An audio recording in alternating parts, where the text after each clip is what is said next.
All right, look, I know I look like I'm about to record a Call of Duty Let's Play, but unfortunately, uh, my microphone, kind of like Amber Heard, decided to shit the bed.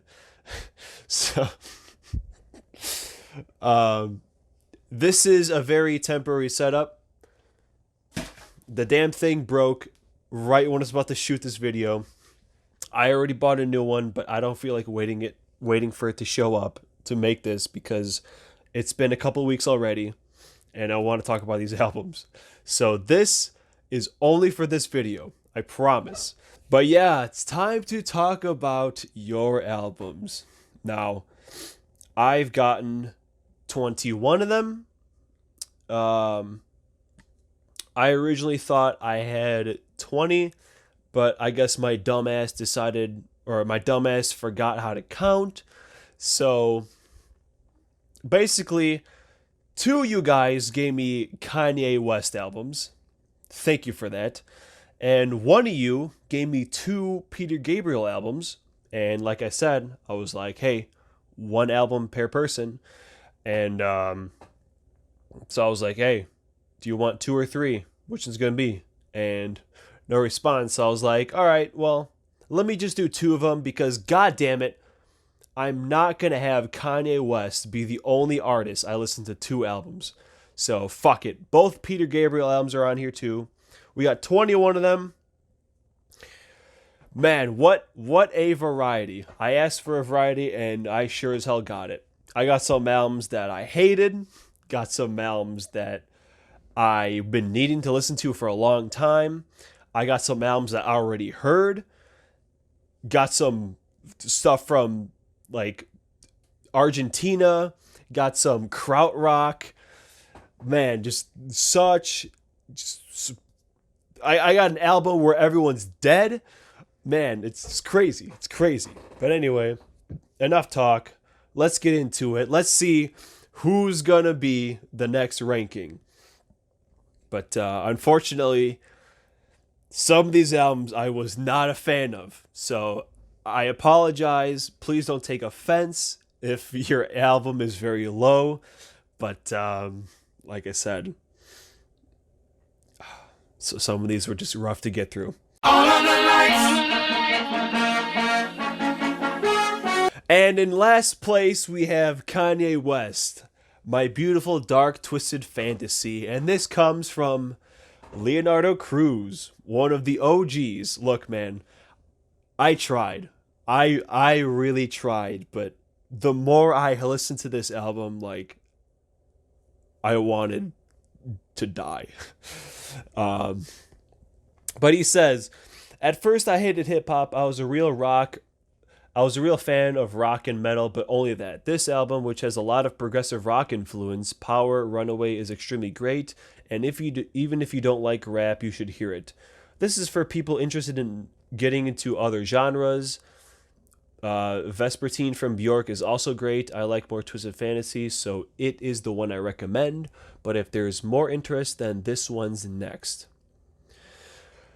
Yeah, I remember hearing Power with the goddamn King Crimson sample, and I'm just like, man, I think samples is a big reason why I really don't like hip hop and rap, because frankly, I think it's just stealing. That's just what it is in my eyes. It's like, yeah, let's take all these songs from all these different artists and just throw it into our music. I can't get behind it. All right, so admittedly, I think everything, most of everything except Kanye himself is decent, and the main features, I think. Yeah, I can't stand the samples, and some of the lyrics, dude. Some of the lyrics we have on Monster. I made sure to write this down because I can't fucking believe it. It goes, have you ever had sex with a pharaoh? I put the pussy in a sarcophagus. And then later, I heard, all of you can suck my balls through my draws. I'm sorry, this album, like, enraged me. It actually enraged me. And was that Chris Rock I was hearing?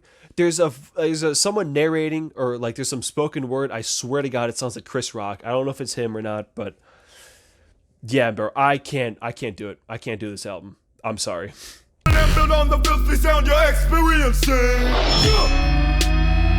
And next up on the list of albums I hated, we have Death Grips with Exmilitary.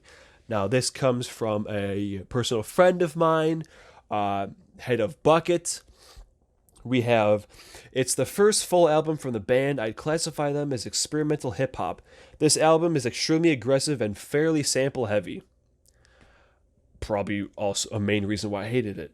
The band themselves are wild. They put out Exmilitary and eponymous EP for free, got signed to a label and released one record there, then leaked their album for free, then got dropped from the label, who they went on to diss on their next album. They once no-showed a gig and instead projected a suicide note someone had emailed to the drummer. Honestly, I look into the history of the band, all the crazy shit they've done, even if you don't end up digging the album, shit's wild. Actually describing Exmilitary in a significant way is a difficult task. It's kind of all over the place. You'll just have to hear it. Well, I heard it. And it's just kind of obnoxious, to be honest. Like, it's just nonstop screaming in my ears for like 48 minutes. I mean, there's like a break in Culture Shock that does not last very long. It just goes right back to just the screaming. And the only tiny positive thing I can say is that, like, the bass effect was pretty cool in the beginning of Guillotine. The first 30 seconds of Know It weren't too bad. And to be honest, I actually think this one is worse than the Kanye one, but this one doesn't completely enrage me. It just annoys me. For same reasons. I just hate the samples, and I hate just being yelled at for 48 minutes with him, like, screaming into the microphone. It's kind of annoying. Waves don't die. Let me crash you for the moment. More, and the other Kanye album, The Life of Pablo, from Cam Medina. Another guy who's, I see you a lot. All right, you're one of the regulars. I respect. Maybe it isn't your wheelhouse, but I think it's an incredible album. A good mixture of depressing Kanye and fun Kanye. Would recommend. Well, I think the problem is I just don't like Kanye. I do not like that man. So I think it's just it's a lost cause. So there's nothing. I don't think there's anything wrong with Ultra Light Beam, I suppose.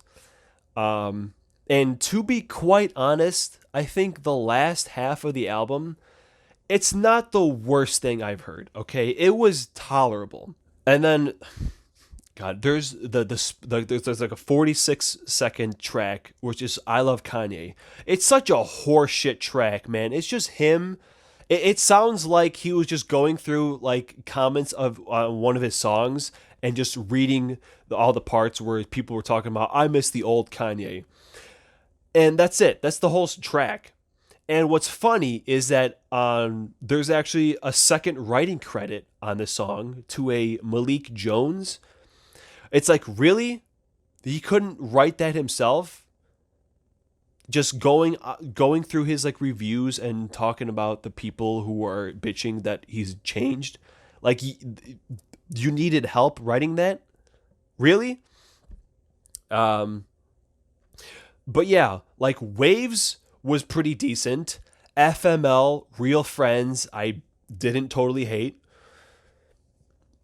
And I don't know, it's just, like I said, I think like I guess it's mostly the instrumentation or like whatever they call it in rap, you know, like the beat, I guess. It sounds pretty decent. But yeah, anytime Kanye opens his mouth, I'm like, kill me, please. But there's someone on this album one of the guests that I actually am kind of a fan of. And he will be getting a video very soon. I wonder who it is.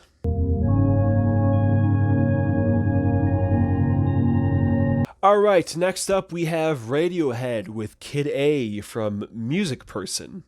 Well, I am also a music person, or at least I like to think of myself as one. He says, or she says, they say, a very close contender for my favorite album of all time. Well, like I said, please do not take this personally, but I don't get it. Because I like to look up the albums as I'm listening to them, and like the reviews for this album, I saw there were like perfect scores, 5 out of 5s, 10 out of 10s. I'm like, I don't get it, man. I don't get it. I didn't really like the title track at all, or National Anthem. It's just, I just feel like so many of these songs, it feels like a descent into madness, and it's not the most pleasing. Mostly because the vocals and effects, just like the Kanye albums, I think the instruments behind them are pretty decent, but it's just the vocals that just really tarnish it for me. But then songs like Disappear Completely is a pretty nice break from that. Tree Fingers is actually a pretty cool song, not gonna lie. I mean, it's pretty much like a transition track, but I kind of really like how it sounds. That was a cool one. Idiot Tech, couldn't stand that one either. The vocals just kept droning on, and I'm just seeing like Rolling Stone, the 20th best album of all time. I'm like, wow, I must be missing something. And also for Radiohead, I have not heard a Radiohead album, and I'm assuming this is not how they're actually like. So I guess I'd be curious to hear, like, OK Computer I have never heard, and that shit is praised as like one of the all-time greatest ever. So I guess if you want me to do that one, be sure to drop it on the next one. But yeah, this one just barely beats out Life of Pablo, honestly. Only because I would probably listen to Disappear and Tree Fingers over anything on Life of Pablo, honestly.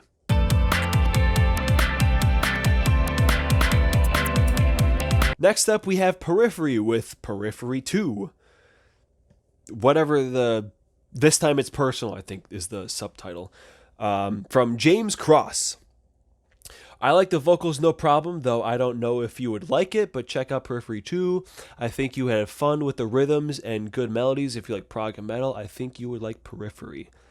Well, I do like prog and metal, but never was a fan of the whole gent scene. Like Meshuggah, I can't stand either. And they're like the best in that genre. So,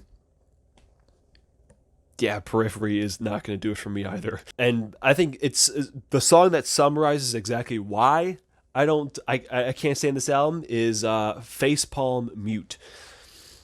It's just the edgy vocals and the annoying gent riffs where I'm like I can't do this. The ending of Ragnarok is at least nice. And Guthrie Govan and John Petrucci guest features on this album are at some cool points. Like, how the hell do you even get those two to guest on your album, on your second album? Are you shitting me? How does that even work? But still, I don't like it, but I can at least tolerate it more than the other albums because it is at least somewhat in my comfort zone. Next up, we have 9 Inch Nails with Pretty Hate Machine from Big Six, who simply said, Pretty Hate Machine. All right, man, a few words I see. All right. Well, again, like Radiohead, I have not heard any 9 Inch Nails albums. And I don't know, is this like what they sound like normally? Because if it is, I don't know if I want to listen to 9 Inch Nails. But we have the bass line in Sacrificed, I think is kind of sick. But yeah, like it's a very electric or electro album that I was like, well, I mean, I didn't hate it, to be clear. I did not hate it.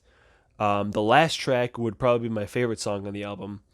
I was just like, this is the point where I hit like the neutral albums. Like, I didn't hate them, but I also didn't really love them. So these next couple albums are just like, they're solid.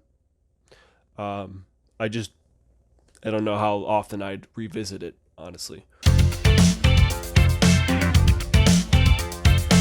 Then we have Paramore with After Laughter. This comes from a man some of you might know, Nick Scarpinato. And he says, Paramore was always a band on my radar at one point or another, but this is the album that convinced me that Hayley Williams is one of the strongest and most energetic female vocalists of our generation. The band as a whole does a great job too. Happy listening. And yeah, it's fine. I think the first 3 tracks are pretty decent. They're kind of like head boppers. Grudges is fun with the woos going on in the background. I don't know why that. But honestly, I just think, yeah, okay, Hayley Williams, decent vocalist, but I think there's a little too many vocals. Like, it's like, man, just back off from the microphone a little bit, just for a little bit, and let the band play. It's like the same problem I had with Machine Head Catharsis, where Rob Flynn wouldn't shut the hell up for a second. But to be clear, this one is much better than that one. Goodness gracious. So yeah, when there's like a lot of vocals, it just kind of gives me a headache, not gonna lie. And besides No Friend, that one doesn't have a lot of vocals in it. I mean, besides like the weird backing vocals, but it's a much different song than the rest. But yeah, it's okay. Like this is, I know I just said this, but I think this is the point where I will keep these albums on my playlist. So Nick, congratulations. Despite, I'm sure you're very upset that it's this low, but it will be staying in my music library. So at least you got that.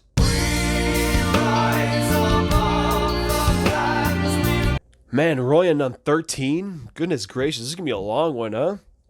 But anyway, we have Shaolin Death Squad with Intelligent Design from someone you also may recognize, Josh McKnight. If you've seen the Rush video, he called in that. He was on Hold Your Fire.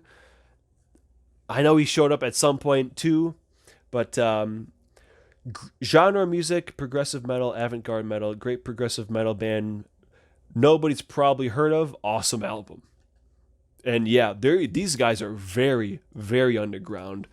And yeah, I mean, it's more metal. It's more metal. I liked Choreographer of Fate. That got kind of wacky and pretty fun.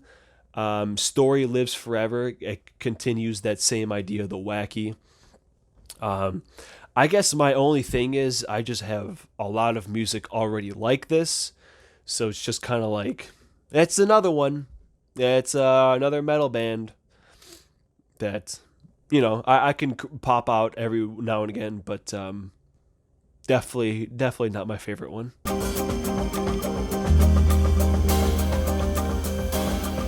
All right, now we have the weird ass one. Like, I don't even know how to describe Future Days by Can, which comes from James Savick, who simply says, Can Future Days from 1973. Like, for the vast majority of it, it's extremely subtle and not a lot going on. Almost kind of like Magma, but Magma kind of like goes crazy at some points. But it gives me that kind of same vibe. And then until the final track, Bel Air, when the drum actually starts playing something, but the rest is still pretty subtle. It's labeled as experimental, and yeah, that pretty much nails it. It's easily the most bizarre thing I've heard. on this episode of You Give Me Albums. Yeah, it's krautrock. Krautrock, German music that I guess had like a Japanese vocalist I saw.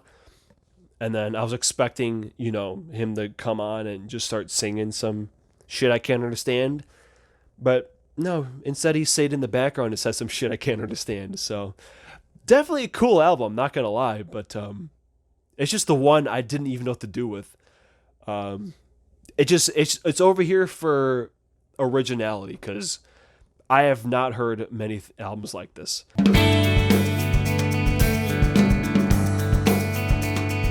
All right, next up we have American Football with American Football, the first album, not to be confused with the second album called American Football, or the third album called American Football, or the first EP called American Football. No, the 1999 American Football. This, I have actually heard the band already. It's been a while, but I have heard American Football before. And it comes from, oh my God, I don't even know, Yorgos S4. This is a Midwest emo album with some of the greatest musicality and guitar work I've ever heard. It has become one of my favorite albums ever. If you're worried about it being emo, don't worry. It's a peaceful, kind of depressing album, but I think you'll like the music. Well, you'll be right with that, because, already was kind of a fan of this band. Not to mention, they come from my home state of Illinois. And actually, the photograph of the album was taken in Illinois. That could be a fun trip. Let me just, I wonder how long it'd take to get over there. Oh, would you look at that? Would you look at that? Okay, maybe not. Maybe I won't go there. Kind of far for, probably a house that's like demolished by now, because people keep showing up and taking pictures of it. Well, I really like the last part of Honestly. I Should Be Leaving. Everything is pretty much on point. And this one, it's just kind of sad. I mean, of course it would be sad, because this band came from bumfuck nowhere in Illinois, where it's just nothing but cornfields everywhere. Midwest emo, because everything sucks around here. The weather sucks. There's nothing to do. Man, I totally get it. But yeah, this kind of reminds me of Explosion in the Sky, but with vocals. And I totally forgot there was vocals on this album, or this band had vocals, because I just assumed they were instrumental for some reason. But yeah, it stays pretty mellow the whole time. So I don't know how much I'd revisit it. I don't know how I feel about it compared to the rest of their albums, because like I said, it's been a while since I heard them. But this was a pretty good album. Pretty good album. All right, so now we have some foreign music, and Invisible comes from Rain OC, El Jardín de los Presentes. I don't know if I said that right, but yeah, Invisible, band from Argentina, or they were a band. They have been broken up for quite some time now. But dude, this has got to be one of the cleanest drum sounds I ever heard. Every time they hit that snare, it just sounds so good. Production alone has bumped this album up quite a bit. Los Libros is very slow, but very smooth. Alarm's entree, guitar goes super hard, all under this super jazz rhythm. Really cool. It gets pretty heavy in Nino Condenado. Yeah, just a pretty solid album, even though I can't understand a word, but that's fine, because lyrics are the last thing I always pay attention to. I would probably say this was the biggest surprise. I would not have guessed how much I would like an album from a name that I can barely even say without an accent. But yeah, really good album. Good choice.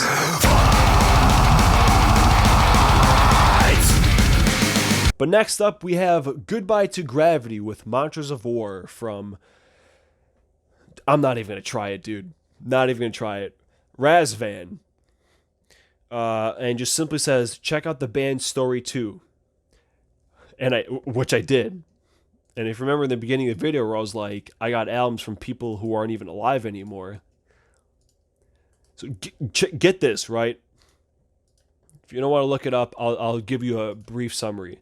So this band, Goodbye to Gravity, they released this album, and the day it was released, on a release party, they were playing a show, and the place caught fire and killed like 60 people, including 2 of the members on the spot, and then 2 of them died from their injuries. So the vocalist is the only one alive from this album still. And that's pretty goddamn hardcore. So there goes... If I ever want to see this band live, damn, that kind of sucks. But yeah, I'm not super into metalcore, or at all, really, except for one exception, my boy's Trivium. Mostly because the vocal style, but the riffs, admittedly, are pretty sick. Atonement is a notable highlight. 4 Minutes of Rage, the intro was awesome. Heed the Call, pretty sick. The intro was killer. That riff immediately following the chorus too. Chorus itself is kind of but and then the acoustic part of the end song was cool, because it was the only time on this album it chills out, and it was nice. But yeah, man, decent album, pretty solid. I could definitely hear myself banging some of those songs occasionally. Good ups. This is actually the first one I was recommended too, so started off pretty good.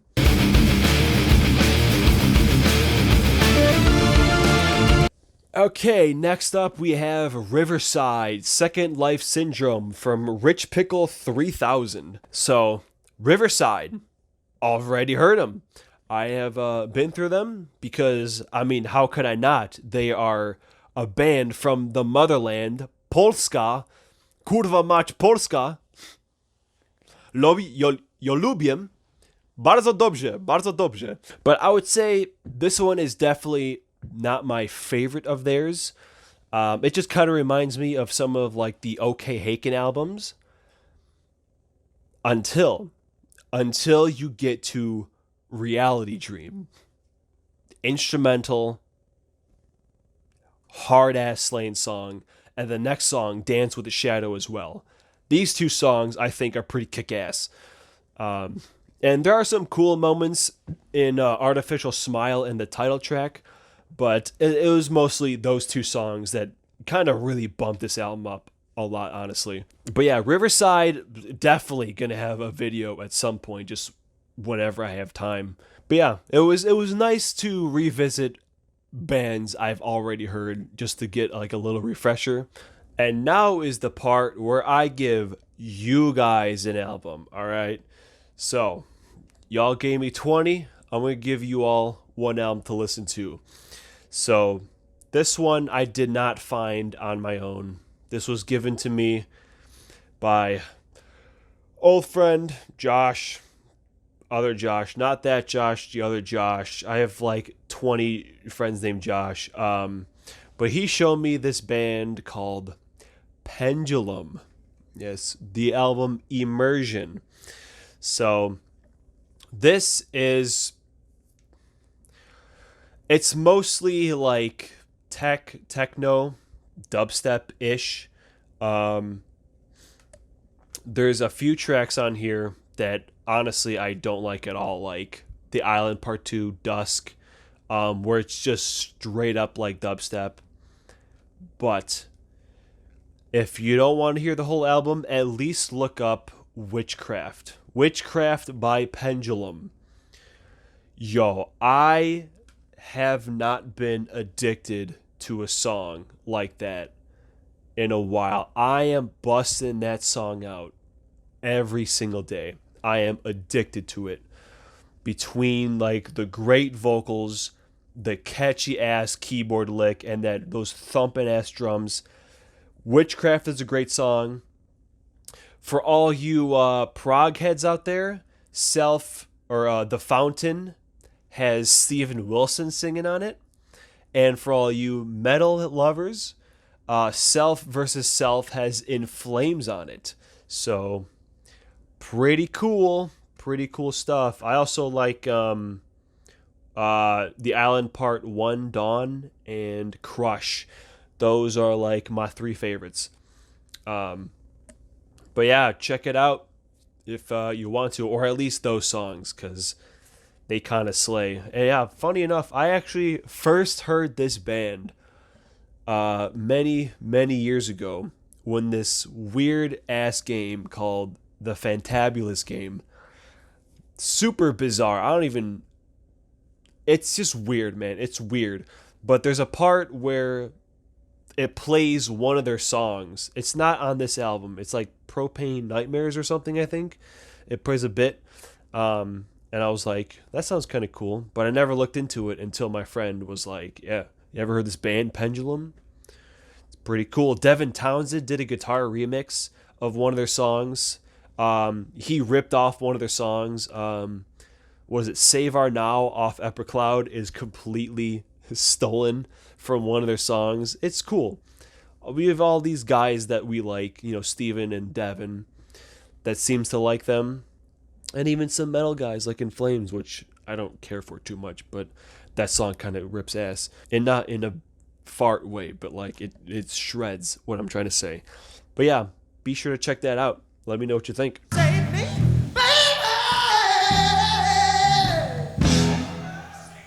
Humble Pie with performance Rockin' at the Fillmore from a very special commenter, Haley's Classic Rock Block. So, I am not biased. There are no biasism when it comes to these albums. But the album's pretty good. It's a live album, only one I got on this list. And the thing with live albums is the benefits of a live album is just having big jams in it that are not on the studio versions. Which are definitely, I think, make songs. Some songs I think it makes better, but other times it gets kind of overblown. So I've never heard the original versions, but considering there's like a 19-minute song on here, I doubt the studio version is that long. Like, I like how involved the crowd is. You can hear them, especially in the Rolling Stones song. There's a long section where it's like smooth playing and someone like on guitar just like kind of soloing, and like the vocalist saying some stuff, and you can constantly hear the crowd like, yeah, sing it, and like cheering. It's kind of cool. I'd say Goodbye Doctor was my favorite song, although they're all just pretty jammy, but I think that one just had a little bit more edge to it. So yeah, Humble Pie. I mean, I've never heard them before you. Still don't think I heard them because all you listen to is Asia. But yeah, I think I could rock with some Humble Pie every now and again.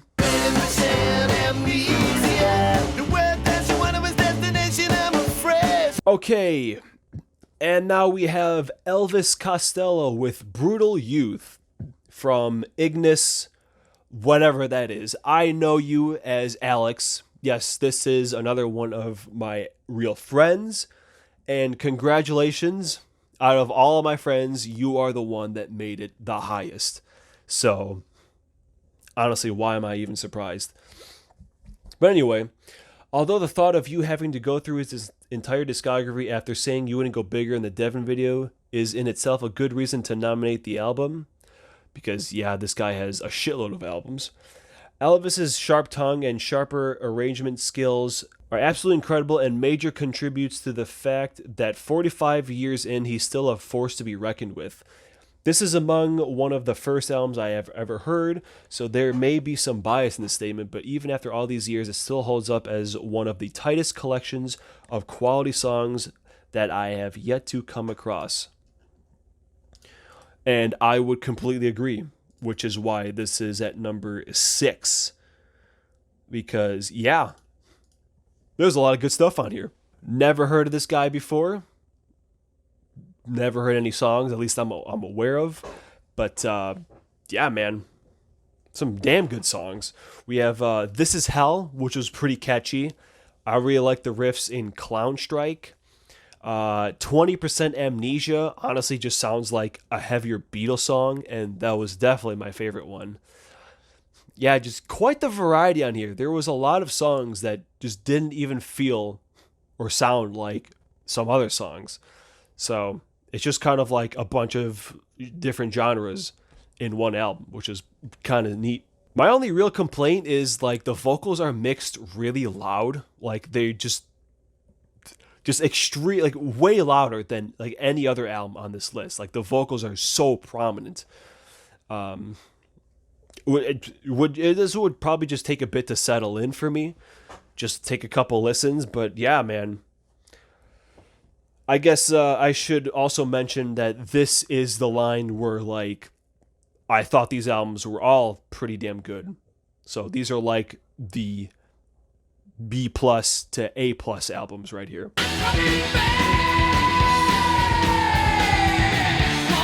All right, next up we have Rainbow Rising, or just Rising by Rainbow. This, I can't believe that I have never, like, I've always had this album in my library. I just never got to it because just a lot of other stuff to go through. But glad I was finally able to hear this album. Goodness gracious. This one comes from Daniel Halvorsen. I don't know why I use the accent, but I guess it's more fun that way. And this is kind of a long one. All right, so it's the second album by Rainbow, founded by Richie Blackmore and Dio, of course. After Richie had left Deep Purple, he took up and scooped all the members of the band Elf, including Ronnie. And that had been the warm-up band for Purple and initially formed Rainbow. After the album was recorded, Blackmore gave everyone the boot with the exception of Ronnie to put together a new lineup of the band, consisting of Cozy Powell on drums, Jimmy Bain on bass, Tony Carey on keyboard. This is the lineup that gave us Rising and is, by most Rainbow fans, considered their magnum opus. That makes sense. The album has huge banging riffs, beautiful flourishes of keyboard sounds, thunderous drums, and is Dio at the height of his vocal prowess with wonderful lyrics of faraway lands and mystical creatures. Not to mention this album is less than 35 minutes long and yet manages to sound and feel as epic as Lord of the Rings. This is like the early creation of early power. This is like the creation of early power metal and is an essential listen in my ears. Yeah, bro, it just took me way too long to get to this album. But anyway, Starstruck, I think the verse, like the shuffly verse, is pretty sweet. And obviously we have Stargazer. It's like, it's all about the star songs, I suppose. Honestly, I don't know why the album didn't just close with that one, especially just how big and epic it gets. Although, I also kind of get it because Light in the Black is just one big ass jam sesh, so it makes sense. It's like, do you end with the epic or the technical masterpiece? But yeah, as high praise as this album gets, it's solid, but I don't know. I think honestly, I'd rather listen to like the Dio Sabbath albums. I think I like those like more consistently better. Although Stargazer is why this album is this high, because yo, that shit's a straight up masterpiece. God, this thing's starting to hurt my ears. I hate this thing. God damn.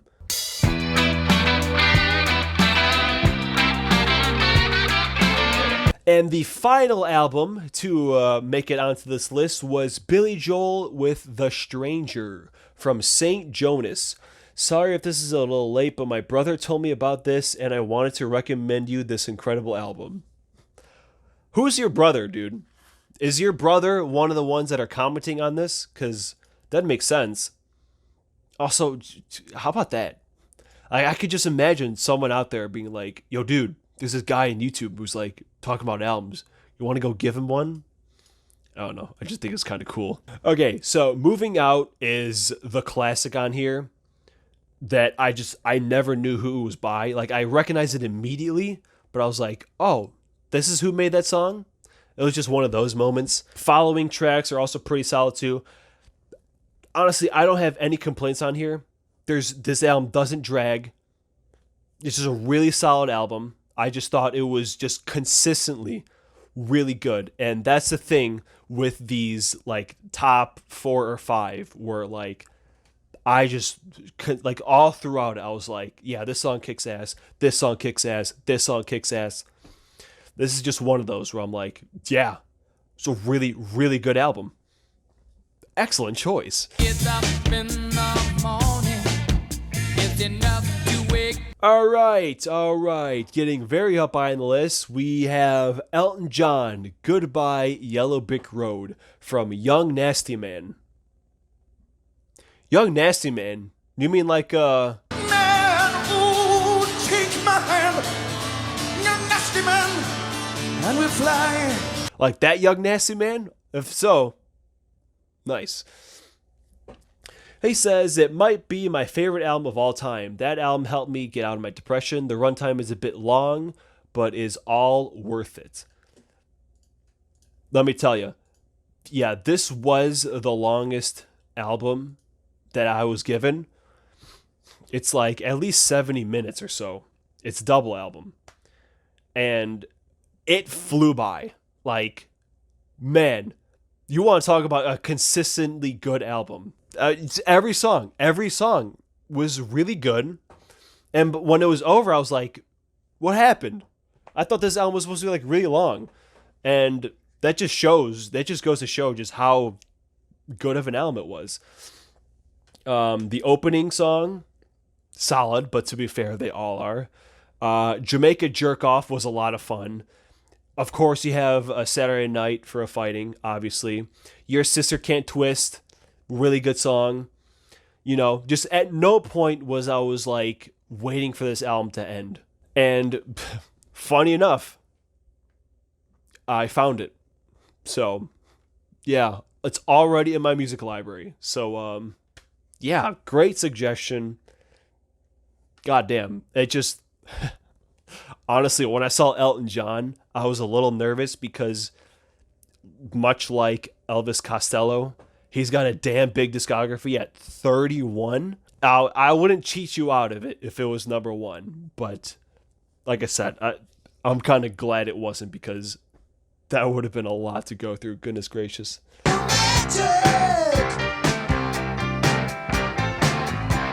Okay, so it was at this point when I was making my title cards when I realized I miscounted. So, coming at number 3 is Peter Gabriel 2, also known as Scratch.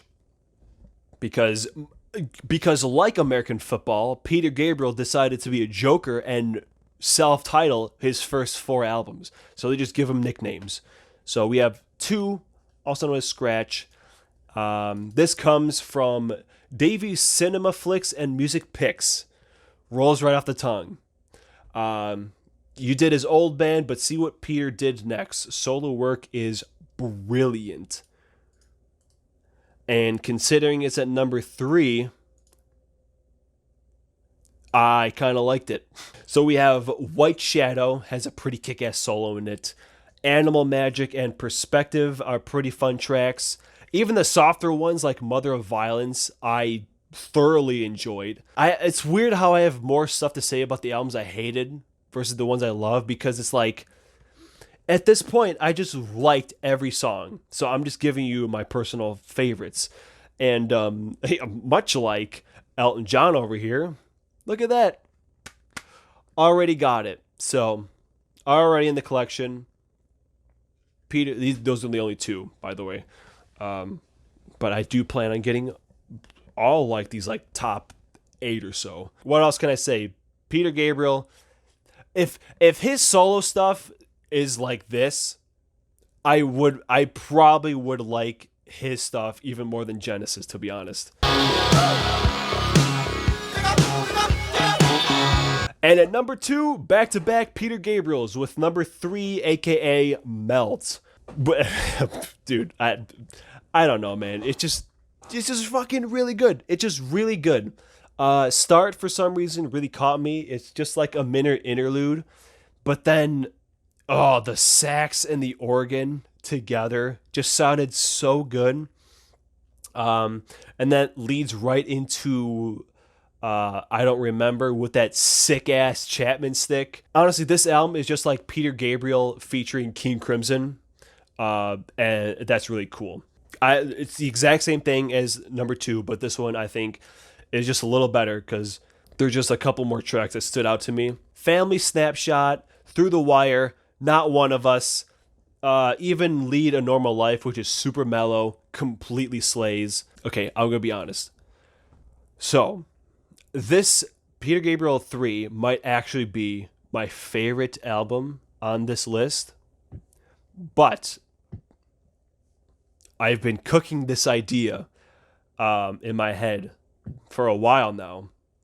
But those 4 prog bands, like the big 4 of prog I did, is easily like the biggest, like the most successful thing I've done on this channel. And Genesis is the most popular one of all of them, which is bullshit because I like them the least out of those 4, I think.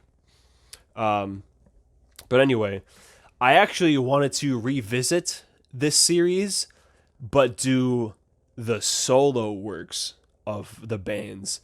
So I'd do like John Anderson, Peter Gabriel, Phil Collins for Genesis, Gilmour and Waters for Pink Floyd. And then for Crimson, because they've had like 20,000 frontmen, I would go with John Wetton's solo stuff because all 3 of his albums are in my top 5 for King Crimson. So yeah, that's like a lot of albums. But all of that to say is that I will get to Peter Gabriel eventually, and he's apparently been working on an album for like 10 years now. So he's hopefully soon he's going to drop this album, and when that day comes, Peter Gabriel, the ranking, expect it because it's going to happen along with those other guys. I think it'd be really cool. But before we get into number 1, we have an honorable mention. Thank you, Myra, for saving me from the evil clutches of Gary. So, this one comes from Motel Da Vinci. Actually, I lied. This is another one of my friends. A good friend named Matt. He recommended The Miners, The Emerald Update. And you thought I wasn't going to talk about this album. But it was on the list, so I have to. And if you're unfamiliar with it, which 99.3% of you are, you remember Josh, the one I was telling you about? We made an album, 2 albums, about Minecraft. Yes, I did all the instruments and some vocals, and then he did the lead vocals. And here it is. The Miners, The Emerald Update. I actually have a physical copy. And we made not 1, but 2 albums. This is the first one. Look, man. Yo, leave it in the comments if you want to. I'll show it to you guys. I'll show you more of it if you really want to. But I couldn't include it in the actual list because it's objectively the greatest album ever recorded. And that's not opinion, that's fact. But it's unfair because it would disqualify everything else. But anyway, let's move on into the number 1 album of your picks and the winner of installment number 1. Yes, notice the title is number 1 because I will do this again. This is going to be a common thing. But congratulations to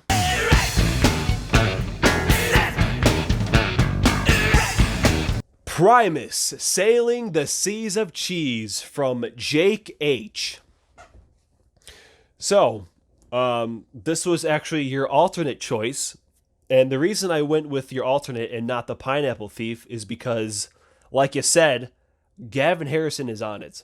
So I will listen to Pineapple Thief eventually, but Primus was not on my radar. Obviously, I knew of them. I know who Primus was. Who doesn't? They suck. They're trash. The shit band. They did the theme song for South Park. Les Claypool is an absolute maniac. So, well, now that I heard this album, I guess I'm hearing the rest of them. And thank God, because they only have 10 albums. But anyway, probably the least serious album on this list, but Les Claypool's bass playing on this album and all Primus albums is great. And Tommy the Cat and Jerry Was a Race Car Driver are funk metal classics. It may be the least serious album on this list, but god damn, was it just the chunkiest, funkiest, and goddamn good-ass drumming album on this entire show so far, all right? Sergeant Baker kind of slaps, literally, and holy shit, those like tom rolls. Yeah, Tommy the Cat, mad chunky, with that fucking bass solo he does at the end, or like in the middle-ish. It's like, look, what the hell even was that? Obviously Jerry, Damned Blue Collar Tweakers, also a really good song. Like, admittedly, a lot of this album, like, and a lot of the songs themselves are like one or two riffs over and over again, and the guitar is just doing, I don't even know what the hell, but dude, like, I was jamming pretty hardcore to this album. And yeah, congratulations to Jake. You are the winner. And you can expect the Primus discography ranking coming next week. And I got to wrap this up because I have 40 seconds left. So thank you to everyone who commented, gave me some albums to listen to. Glad I was able to hear a lot more music, despite the top of my list being bands I kind of already knew about, but such is life, man. As far as like new bands, Elvis Costello and Visible were like the biggest ones for me. But yeah, look forward to Primus next week, and I will see you all then. And until the next time I do one of these, start thinking of more albums for me. Later.